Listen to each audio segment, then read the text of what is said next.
હાલો આપણે સેતુડીમાં સેતુડા તોડી લીધા. હવે બનાવવાનું છે આપણે જામ ને બસલ મસ્તી ને જો કાળા સેતુડા થઈ ગયા ને કાળા કાળા પાકેલા સેતુડા ને તોડી લેવાના. જે બહુ મસ્ત બને જામ. હાલો આપણે સેતુડા તોડી લીધા બધા ને હવે આને આપણે શેકી નાખી ને એમાં હે ને એકદમ જરાક મેશ થઈ જાય એટલે આમાં નાખી દેવાની 3 ચમચી ખાંડ નાખી આપણે જેવી જરૂર મુજબ નાખવાની. ટેસ્ટ કરી લેવાનું. જરાક મોવું લાગે તો પાછળથી થોડી ખાંડ નાખીને થોડીક હળદર નાખવાની એટલે મેશ થઈ જાય. આને બહુ મસ્તનો બને જામને જો આપણે શેકાવા માંડ્યા સેતુડા ને ધીમે રાસ ઉપર શેકવાના એટલે હે ને બરે નહીં. બહુ મસ્ત બન્યો હે જામ. મેં તો આ પહેલી જ વખત બનાવું છું કેમ કે મેં પહેલાં કોઈ બનાવ્યું નથી આવી રીતનું. પહેલી વાર વખત તો કયો પણ જો આપણો જામ બનીને થઈ ગયું મસ્ત ને આવો ઘટ થઈ જાય એટલે બની જાય ને એકદમ શિકાશ પકડી જાય. એટલે બહુ શિકાશ નહીં પણ બહુ મસ્ત બને છે. ને એકવાર ટેસ્ટ કરજો. મને તો બહુ સારો લાગ્યો. સારો મારો વિડીયો સારો લાગે તો લાઈક કરો, શેર કરો, નવા હોય તો સબસ્ક્રાઈબ કરો. હાલો મળીએ બીજા આગળ બ્લોગમાં તમને.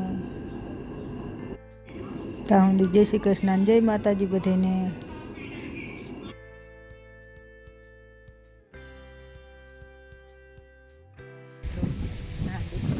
આપણે ફોલ કરવાનું કામ થઈ ગયું ચાલુ આજે એટલે હવે કાઢી દીધી રહી બસ ફોલામાં કાઢી નાખવાના હે.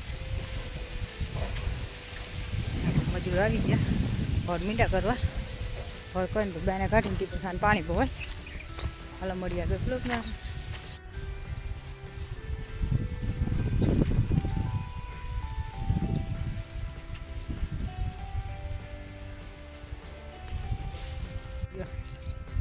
સૂરજમુખી પાકવા માંડી જવા એના લીલી હોય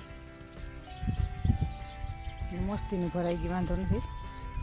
બસો આ બધી સારી છે ને બધી બસ આવડી રીતના હે ને મીંડ્યા ખોરવા એટલે આ બધી પાકમાં મેળી ગઈ એટલે થોડાક દીમાં વાઢવી પડી.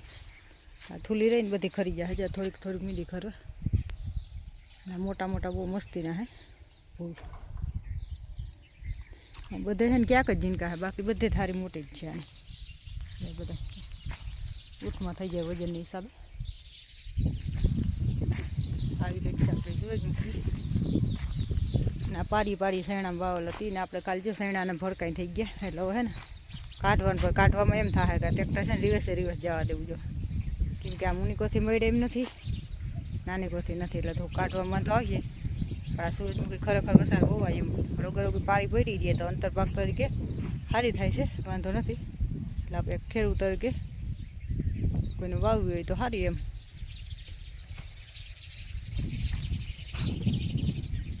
હાલો આપણે બધા થઈ ગયા ભરકા કમ્પ્લીટ. અને હવે આપણે હે ને વસાર ખર છે એ થોડું થોડું વઢાવી નાખી કોંગ્રેસી છે એટલે આપણે ખેતર થઈ જાય સાફ ને પછી આને કરી દઈએ પાણી પાવું ચાલુ એટલે આપણે એક પાણી પાઈને પછી આપણે સૂરજમુખી પાકવા આવી એટલે આપણે એને વાઢી નાખવી જોઈએ. અને આપણી આવો છે કંઈક આપણી વાડીનો નજારો.